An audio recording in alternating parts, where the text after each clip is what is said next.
now and will continue to be through about Sunday. Watching out for our next system pushing in by Monday, though. We'll talk about it coming up. All right. Thank you, Mikhail. CBS News reporting that boxing legend George Foreman has died. The two-time heavyweight champion began his boxing career at the 1968 Summer Olympics in Mexico City, where he won gold. After turning pro in 1973, Foreman went on to fight boxing greats like Joe Frazier and Muhammad Ali. He became wildly popular later on in his career for his iconic George Foreman grills. A family statement posted on social media says Foreman died today surrounded by family. Their hearts are broken, and that Foreman lived a life marked by unwavering faith, humility, and purpose. George Foreman was 76. The third round, I hit him, and he fell on.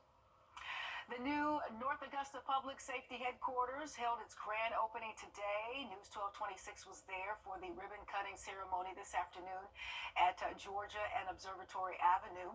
Your Kennedy Payne takes us inside the new headquarters and shows us how it will benefit law enforcement and the community. The project had a $25 million budget and is fully paid off and funded by the penny sales tax. Public safety says the biggest advantage is finally having everyone under the same roof. Out with the old. We have not only outgrown our old public safety headquarters in Buena Vista, but the conditions that our incredible men and women of public safety and courts have been working in far too long. And in with the new. Prisoner security, when we're dealing with somebody, we can actually pull into there and bring them into court. Building up their crime lab. So we're not dependent on other agencies as much. Responding quicker to calls. Just our dispatch, which on the front line, right? That's who gets the first call. They were in a small, unbelievably closet. Now they have an incredible space now with room. And an emergency preparedness room to get into the community faster. When we had the Hurricane Helene, if we could have had this facility, the space that we have designed just for it, it would have been a game changer for us. North Augusta is growing, and public safety is growing with it. We've built for the future, so when we need to hire new officers, we've got offices that we can put people in. We've got room to have training with other agencies so we can interact with them, learn from them, they can learn from us. Mayor Britton Williams says the community played a large role in the project, especially Mike Hitchler, who lives right next door. When I saw the original designs, I asked the planning commission, was North Augusta going into the Taco Bell business? The area here has Greek Revival architecture and Victorian. What can we do to kind of improve on this? And it's all to better protect and serve the community. Having the emergency response center, emergency management, all of these combined, and also being only 2 blocks from the fire station. You have a one-stop shopping, basically. If you have a problem, they'll be able to fix it here. And as for the old headquarters, the city says they're not ready to unveil their plans for it just yet. An exciting day in North Augusta. Thank you so much, Kennedy. We appreciate that tonight. A safety alert this evening. The Richmond County Sheriff's Office is searching for a suspect connected to a deadly shooting this week. 35-year-old Donnell Mitchell is wanted in connection to 28-year-old Akeem Hawley's murder.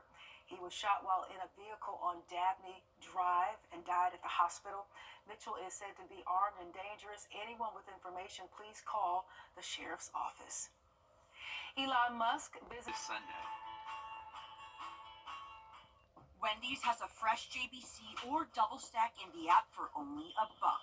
In fact, they're so fresh, this JBC is still getting made. There she is. Show off. For the freshest deals on what you love, gotta be Wendy's.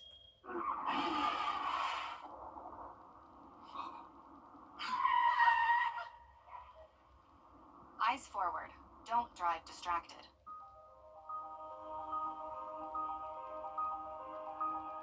Your safety comes first with the First Alert Radar Network. First just got faster. Parker's Kitchen is my new daily coffee stop. Gourmet beans are freshly ground for every cup. Get your own cup of great tasting, freshly brewed coffee at Parker's Kitchen. Live from Augusta, you're watching News 1226 this morning. Good morning and thanks for joining us this Saturday. I'm Ashley Campbell. Tournament week is almost here and the city of Augusta is in high gear, making sure everything is pristine when guests arrive. The focus is on cleaning up the last of that debris, traffic preps, and everything else needed to make sure the city is ready to welcome all of the visitors and patrons from across the world. Now, we know tournament week comes with some pretty heavy traffic. Augusta is laying out a plan to help alleviate some of that, working to keep your commute as painless as possible. Your Sydney Hood gives us a look at what's different this year. Hurricane Helene, that's what's different. On top of the every year preps, the city is cleaning up debris, picking up illegal signs, and making sure all the traffic signals are back working. But the mayor says there's a lot of progress happening, and the city is almost ready to welcome the world to Augusta. But going back to traffic, I want to show you drone video we took last year on Washington Road. John Usry with the city's traffic engineering department says on a regular day, Washington Road sees roughly 55,000 cars. Now, if you think that's a lot, Usry says that number doubles during off week. So there's still some prep work for the city, but the end goal, they say, is to make the experience as seamless as possible.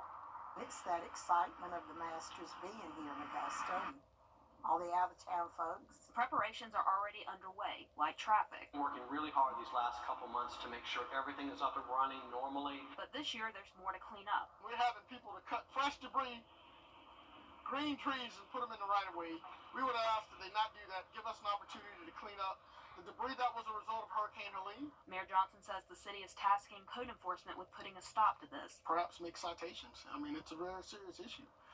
If we can't get reimbursed from FEMA, that means that the taxpayers, the remaining taxpayers, have to cover the cost of that, and I think that's unfair. And as final passes for debris start, if you feel like you've legitimately been missed, and call 311 and we'll look at it. But just bringing debris out at this point is no guarantee that it's going to be picked up. Looking ahead to golf week, People are out of their homes because of damage, and so I try to think about what they're going through, that maybe Masters this year isn't the same for them. And I was very lucky my home wasn't damaged. For a full copy of the city's traffic plan and information on debris pickup, be on the lookout for this story on our website, wrdw.com. All right, thanks for that, Sydney. The Masters Champions Dinner menu looking a little familiar this year as champion Scotty Scheffler creates it for a second time. The meal is going to start out with cheeseburger sliders, firecracker shrimp, meatballs, and ravioli bites. The first course will have Texas-style chili. The main course will be a cowboy ribeye or a blackened redfish. Dessert will be a warm chocolate chip skillet cookie with vanilla bean ice cream. Going the extra mile for veterans because they put their lives on the line for us. That is what U.S. Senator John Ossoff is doing. A new Goodwill store is open. As you can see there, the ribbon was cut and Thompson this week. That store has a donation center and a career center for people wanting to shop, donate, and learn about career opportunities. Officials say that having this open to the community can help beyond the doors of Goodwill. Our business can't thrive without having a good workforce. So having that hole was disappointing, and God does provide because God sent Goodwill right here to plug and play in this exact same space, and maybe even do a better job of workforce. The Career Center is open Tuesdays and Thursdays from 10 a.m. until 4 p.m. You can donate Monday through Saturday from 9 a.m. until 7 p.m. and 11 a.m. until 6 p.m. on Sundays. A heads up for Wheel of Fortune and Jeopardy fans. The NCAA basketball tournament coverage is underway, so as a result, Wheel of Fortune and Jeopardy will air at different times next Thursday.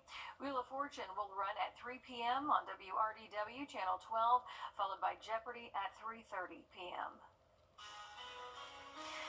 Still ahead, a local foundation is finding solutions to help support kids with food, clothing, and things to do.